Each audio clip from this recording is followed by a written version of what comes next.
adesso stiamo andando verso il Chiasu Dal Shore, partendo dal rifugio di Vualt. Il rifugio alle nostre spalle e noi prenderemo il sentiero seguente.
Abbiamo messo una ventina di minuti con media difficoltà, ma finalmente siamo arrivati al ricovero militare.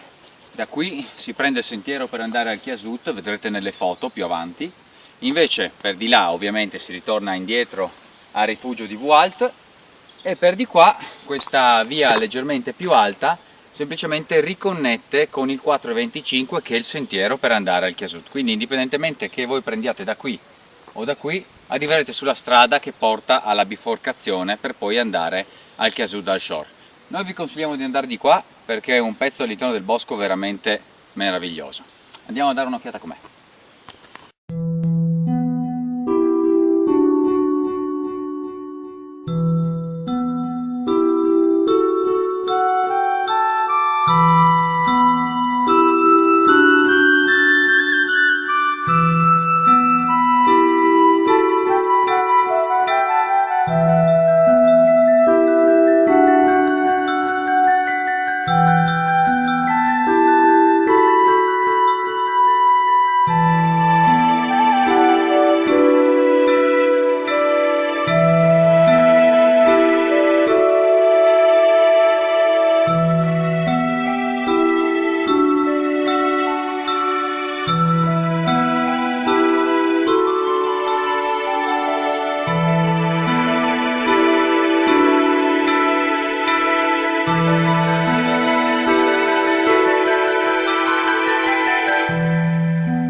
Siamo qui al Trivio, tra 30 minuti siamo al Chiasu Dal Shore.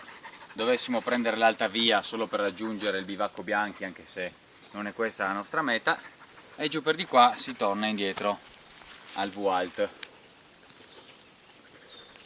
Non manca molto, c'è solo un ultimo tratto un po' pesante, ma le tempistiche sono corrette, 30 minuti e siamo arrivati. Andiamo.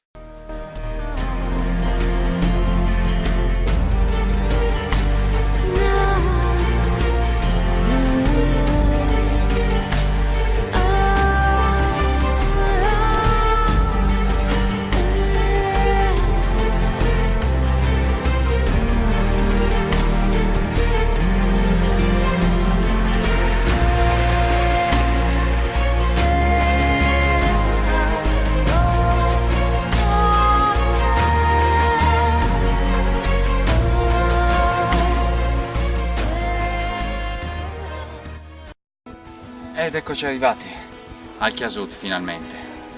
Una piccola menzione su questo segnavia: indica un sentiero particolare, il Palis d'Arint, pendii d'argento, che porta sul 4,25 per Dordolla dal Vualt e passa per tutte quante le creste. Un sentiero veramente magnifico. Là dietro, altra menzione velocissima, alla piazzola per l'elicottero, quindi in caso di necessità doveste avere dei problemi e doveste chiamare l'elisoccorso, sappiate che è qui che arriva.